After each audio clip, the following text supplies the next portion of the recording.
आपका तहे दिल से स्वागत करता हूं। अभी हाल ही में दरोगा यूपीएसआई की बात करें, यूपीएसआई का भी हाल ही में आया है आंसर की, फाइनल आंसर की आया है। तो फाइनल आंसर की बात करें अगर, देखिए फाइनल आंसर की जो आया है उसके रिगार्डिंग बात करनी थी आपसे। अब देखिए इसमें थोड़ा सा आपको बारीकी में हम थोड़ा सा घुसाएंगे। इसमें बात दरअसल ये है कि हम लोग बस एक एक्सपेक्टेशन कर रहे हैं कि इतनी जाएगी उतनी जाएगी। देखिए मेरे पास पूरा डाटा तो है नहीं कि सभी लोगों के पास डाटा, एक्चुअल में डाटा भर्ती बोर्ड के पास है। तो मैं एक अनुमान के तहत आपको बताऊंगा। अगर आपको सहमत या अच्छा लगे तो ज़रूर आप लोग कमेंट में चीज़ों को बताइएगा। बाकी जिसके शिफ्ट बन रहे हैं और जो मार्क हैं वो कोशिश करें कि अभी RWA के जो फॉर्म फिलअप हो रहे हैं जिसमें मैक्सिमम लोगों का डाटा आ जाएगा, तो सभी लोग उस डाटा में अपनी जो एक्चुअल रा मार्क हैं आंसर की का उसमें जाके फिलअप कर दें, ताकि कल हो सकेगा तो सर भी बता देंगे जो एक्चुअल डाटा के बेस पे कटाव होगा। मैं आपको थोड़ा सा एनालाइज कराऊंगा और उस एनालाइज का आधार मैं बाकायदा सीट वाइज सभी लोगों को बताऊंगा। और सीट वाइज ये मेल का भी अलग है और फीमेल का अलग है। सभी लोग मान के चलिए, सभी लोग देख रहे हैं 4543 यही वैकेंसी है। एक्चुअल में हम किस वैकेंसी में कितना फ़ाइट कर सकते हैं मैंने बड़ी बारीकी से नज़र रख के बताने का प्रयास करा है। तो कोशिश करिएगा कि इसको देखिएगा। अगर वीडियो अच्छा लगे तो सब्सक्राइब लाइक भी कर दीजिएगा। चलिए दोस्तों अब शुरू करते हैं। इसमें देखिए अभी यूपी पुलिस एसआई के जो टोटल पोस्ट की बात करें भाई, तो उसमें 4543 है टोटल पोस्ट। 4543 सबको पता है, जिसमें से एसआई सिविल का कैटेगरी वाइज बात करेंगे तो अनरिजर्व कैटेगरी का है 1705। अब मैंने इसमें थोड़ी सी बारीकी करी है। बारीकी क्या है, मैंने इसमें से 20% फीमेल का सीट निकाल दिया है। ठीक है, फीमेल का सीट निकाला है तो इसमें आया है 341 अप्रॉक्स में यही आया है। ठीक है, जिसमें से मेल का इतना बना है। वही EWS में भी 20% का मैंने डिवाइड कर दिया है ताकि फीमेल का अलग हो जाए और मेल का अलग हो जाए। OBC में भी अगर मेल की बात करें तो 914 आ रहा है। टोटल OBC की 1143 है, जिसमें से महिला का निकाल दे तो 229, 20% के हिसाब से मैं निकाला हूँ। अब ये भर्ती बोर्ड तय करेगा कि आगे कितनी कितनी सीटों में क्या क्या आवंटित करे, लेकिन मैं एक एजम्पशन करता हूँ कि 20% अगर हम महिला का निकाल दें तो इसमें 229 महिला का बन रहा है और मेल का बन रहा है आपका 914।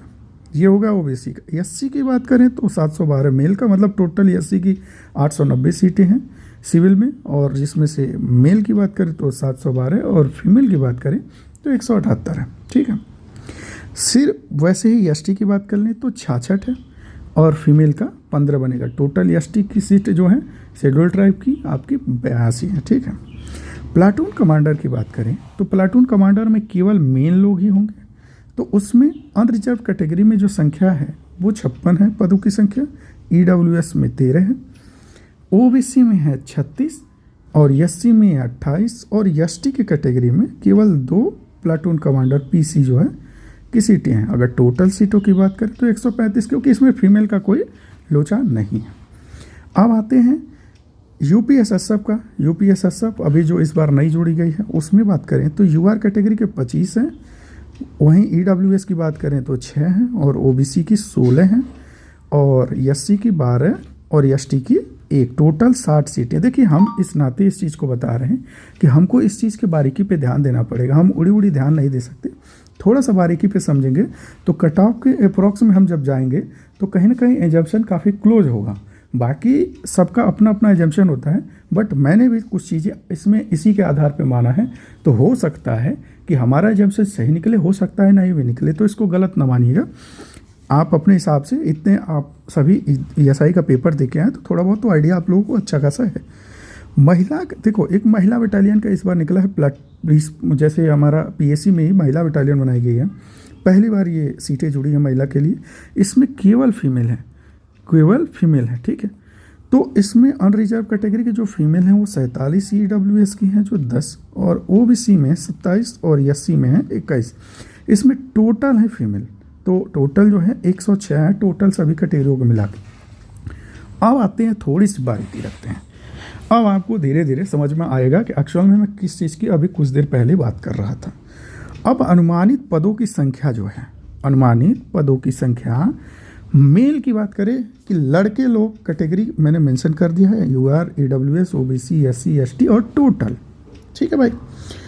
अब देखिए मेल की जब बात करेंगे भाई, मेल की टोटल कितने सीटें हैं तो 3588 सीटें हैं, लेकिन असल में आपको 3588 सीटें आपके लिए नहीं हैं, कैटेगरी वाइज डिवाइडेड है।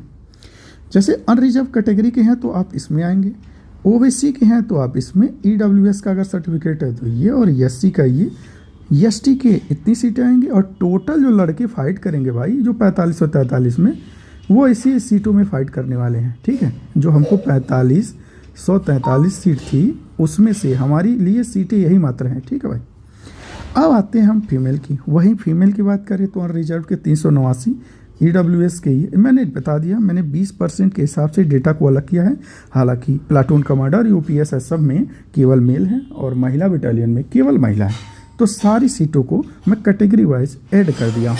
तो महिला के लिए टोटल 4543 सीटों में 955 सीटें हैं, जो कि यहाँ पर मैं एकदम एक्चुअल डाटा के आधार पे आपके सामने रख रहा हूँ।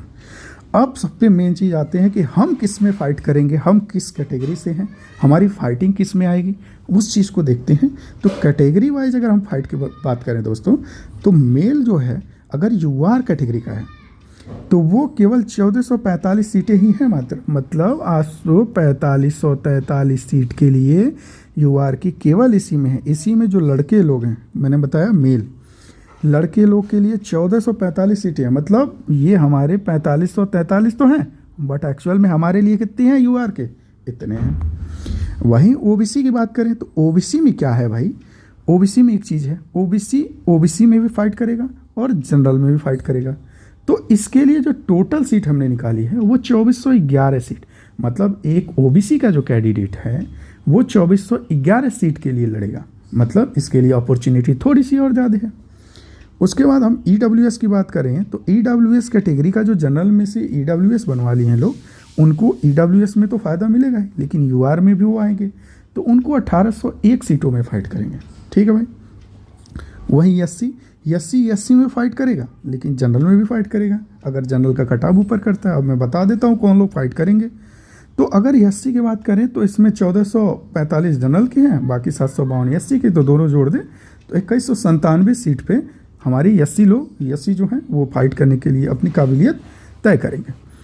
उसके बाद यहाँ एसटी की बात करें तो एसटी के लिए 69 टोटल सीटें हैं। मेल की बात कर रहे हैं तो उसको लिए फाइट इनको 1514 सीटों में जगह मिलेगा। ठीक है भाई। वहीं फीमेल की बात करें तो फीमेल में भी जो महिला है वो 389 सीट के लिए लड़ेगी, जो अनरिजर्व हैं, जिनके पास कोई कैटेगरी का या कोई सर्टिफिकेट नहीं। वहीं ओबीसी की अगर बात करें महिला की, तो ओबीसी जो हैं वो ओबीसी यूआर और ओबीसी का मिल जाएगा इनका भी, तो 389 और प्लस ओबीसी का दोनों का जोड़ेंगे तो 645 सीटें के लिए लड़ेंगी। वहीं ईडब्ल्यूएस 484 के लिए लड़ने के लिए मिलेगा। एससी जो है वो भी एससी और यूआर दोनों जुड़ेगा तो 588 पे मार कर सकता है, न कि अन्य सीटों पे। ये बात आप समझ पा रहे होंगे बहुत बारीकी से।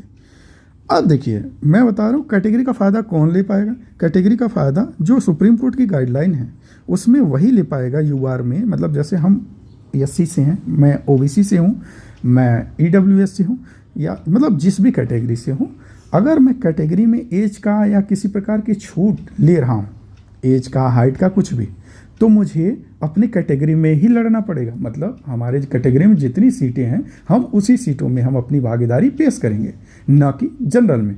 अगर हम इस चीज़ का आरक्षण न लेते हुए सामान्य तरीके से लड़े हैं और हमने कैटेगरी का आरक्षण नहीं लिया है, तो अगर हम जनरल की कट ऑफ क्वालिफाई करते हैं तो हम जनरल की सीट ले जाएंगे, ये सत्य है।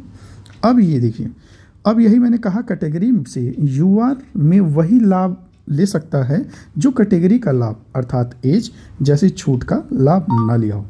बात क्लियर हो गई, कौन कौन सिर्फ कैटेगरी में मार कर सकते हैं और कौन कैटेगरी से ओबीसी जनरल में मार कर सकते हैं। ये हो गई हमारी कुछ क्लियरेंस। अब आंसर के बाद हमने कुछ एजम्पशन रखा है।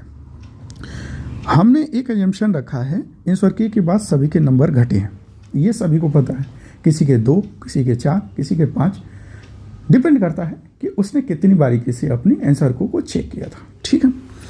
अगर मैं एक अपना एजम्पशन लेके चलता हूँ, वो मैं हो सकता हूँ मैं 80% गलत हूँ, ये मैं पहले बता दे रहा हूँ आपको। तो इसमें कोई ऐसा नहीं है कि हमने कोई कुछ बता दिया तो ये एक लकीर है, ऐसा कुछ भी नहीं है। मैं आपको एक मानक बता रहा हूँ कि लड़ाई हम लोगों को प्रबल किस तरीके से है, और संख्या देख रहा हूँ जो हमारे आसपास के परिवेश के लोग हैं। तो उड़ी उड़ी तो बहुत नहीं जा रहा हूँ, बट एक एजम्पशन के आधार पर मैं आपको बताने का प्रयास कर रहा हूँ, ठीक है। अगर 150 पूरी यूपी में 150 प्लस 40 लोग हो सकते हैं, 40 लोग मैंने मान लिया, 145 प्लस 200 लोग हो सकते हैं, जो कि एक ठीक ठाक नंबर है। और वहीं 140 में मान लो 700, 700 से 800 हो सकते हैं। तो टोटल जो हम बात करें तो वो हमारे पास 940 से 960 ही लोग, 960 लोग जो बन रहे होंगे 140 प्लस, ठीक है। वहीं 135 से लेके संख्या ये काफ़ी बढ़ जा रही है, क्योंकि 135 से लेके अब देख रहे हैं हम संख्या ठीक ठाक हो जा रही है। तो हम क्या देख रहे हैं, 135 प्लस की बात करें तो 135 प्लस लगभग लोग आ रहे हैं, 3000 के अप्रॉक्स में या उससे ऊपर आ सकते हैं, कम नहीं आएंगे, ऐसा मैं जो देख पाया हूँ। हो सकता है अभी कल सर का डाटा आ जाएगा तो उसमें चीज़ें बहुत क्लियर और स्पष्ट हो जाएं कि वो हो सकता है बहुत करीबी से वो एनालाइज कर पाएँ। लेकिन मैं जो अभी समझ पाया हूँ कि वो 3000 लोग कम से कम 135 प्लस होंगे, क्योंकि अपने परिचय में बहुत अच्छे खासे लोग हैं। अच्छा, ये मैं मैक्सिमम मान के चल रहा हूँ, मिनिमम इससे कम हो सकते हैं, मैक्सिमम मतलब इससे ज़्यादा होने के आसार बहुत कम है, ठीक है भाई। तो मैं मोटी मोटा मानूँ तो ये 4000 जो लोग हैं वो आपके इससे ऊपर आ जाएंगे, ठीक है। हमारे हिसाब से जो हमने सोचा है उस हिसाब से कर रहे हैं, तो हो सकता है इससे कम हो तो बहुत अच्छी चीज़ है। एक्सपेक्टेड कटाव की बात कर लें कि यह कटाव अनुमान आधारित है, मतलब ये मैं कोई भर्ती बोर्ड का चेयरमैन नहीं हूँ, मैं भाई स्पष्ट बता रहा हूँ एक मानक के आधार पे जो मैं देख पाया हूँ और समझ पाया हूँ। तो फाइनल जो हमारा आफ्टर नॉर्मलाइजेशन जो आएगा स्कोर, उसमें हमारे मेल के जो फाइनल जाएगी वो 140 प्लस माइनस 2 जा सकती है। अब हो सकता है बुरा लगे, हो सकता है अच्छा भी आपको लगे, जिसके नंबर पास में हो ऊपर हो उसको अच्छा लगेगा, जिसके कम है उसको बुरा लगेगा। लेकिन रियलिटी है, रियलिटी यही है कि अगर इससे कम चल जाता है तो वेल एंड गुड, लेकिन आफ्टर नॉर्मलाइजेशन यही मार्क हमको जो समझ में आ रहा है वो जाने वाला। ओबीसी का भी 138 प्लस माइनस 2 हो सकता है, वही ईडब्ल्यूएस का भी ओबीसी के बराबर रख रहा हूँ, क्योंकि पिछली बार क्या हुआ था, ईडब्ल्यूएस का थोड़ा सा कट ऑफ डाउन हो गया था, लेकिन इस बार क्या है, ईडब्ल्यूएस के ठीक ठाक सर्टिफिकेट लोग बनवा चुके होंगे। तो एक एजम्पशन है कि ओबीसी ईडब्ल्यूएस की भाई लड़ाई आपकी बराबर की ही होने वाली है। एससी अगर आ जाए तो एससी भाई 131 प्लस जो भी है प्लस माइनस 2 वो अपने आप को सेफ माने और रनिंग कर दे भाई, हमारे हिसाब से ये इससे ज़्यादा तो जानी ही नहीं है। उसके बाद एसटी की बात कर लें तो एसटी में 120 प्लस माइनस 2 जा सकती है, क्योंकि ये एसटी की कट ऑफ काफ़ी कम जाती है। तो हम जो एक सीट है, सीट के आधार पे और यही मतलब एक मोटी मोटा आप पकड़ सकते हैं 120 प्लस माइनस 2 जा सकता है। वही फीमेल जो जनरल 135 प्लस माइनस 2 है वो अपने आप को सेफ समझे। ईडब्ल्यूएस की बात करें तो ईडब्ल्यूएस के लिए हम 131 प्लस माइनस 2 फीमेल की बात कर लें। ओबीसी में भी 132 प्लस माइनस 2 मान ले तो वो अपने आप को बिल्कुल मतलब ये हम ऐसा नहीं कह रहे हैं कि भाई दौड़ने चले जाओ, दौड़ने नहीं, फाइनल की बात कर रहे हैं। फाइनल हो सकता है बुरा लगे, लेकिन यही रियलिटी है। तो वहीं एससी तो भाई 121 प्लस भी रहेंगे तो हमारे हिसाब से हो जाना चाहिए। वहीं एसटी 110 भी मार देगा बाजी, ठीक है, मार देंगी, ठीक है। हमारे जो मार्क हैं वो कितने हैं, वो भाई अभी आफ्टर आंसर की जो आई है वो हमारे 142 राइट हो रहे हैं, 142। हालांकि एक क्वेश्चन और राइट हो रहा है, मतलब 143 हो रहा है, लेकिन जो एक क्वेश्चन एक्स्ट्रा है वो हमारा जो हम मारे हैं वो हम गलत मारे हैं, वो मुझे भी पता है, लेकिन भर्ती बोर्ड जो वो सही किया है, तो हो सकता है ऑब्जेक्शन के बाद वो क्वेश्चन हटा ले, तो मैं उसके बाद जो अपना जोड़ा हूँ उसको छोड़ के तो वो हमारे 142 बन रहे हैं। बाकी आप लोग किस दायरे में हैं आप लोग बताइएगा। अगर आप लोगों को ये चीज़ें बहुत क्लोजली, देखिए हम बता दे रहे हैं फीमेल की लड़ाई 900 समथिंग में है और वहीं मेल की लड़ाई 3500 समथिंग में है, तो आप उसी आधार पे मैंने एक अपना एजम्पशन के तहत कटाव बनाई है। बाकी आप लोगों को कैसा लगा, अगर अच्छा लगा तो बताइएगा ज़रूर, अगर नहीं अच्छा लगा वो भी बताइएगा। बाकी हो सकता है कटाव इससे कम जाए, अगर कम जाता है इसी नाते मैंने -2 लिखा है, तो अगर कम जाता है तो वेल एंड गुड, क्योंकि अब लोगों के नंबर गिरे हैं आफ्टर नॉर्मलाइज, क्या नाम आंसर की सभी के 2-3 क्वेश्चन डाउन हुए हैं, तो उस आधार पे ये कटाव सबसे परफेक्ट कटाव है। अगर इतना जाता है तो इतनी में हो जानी चाहिए सिलेक्शन। बाकी हो सकता है और अच्छा हो, जो जो मेहनत किया है बड़ी बढ़िया, और डाटा के आधार पे जो RWA सर बता देंगे तो वो काफ़ी ऑथेंटिक हो, क्योंकि उनके पास डाटा हो जाएगा। बाकी मज़े करिए, एंजॉय करिए, धन्यवाद।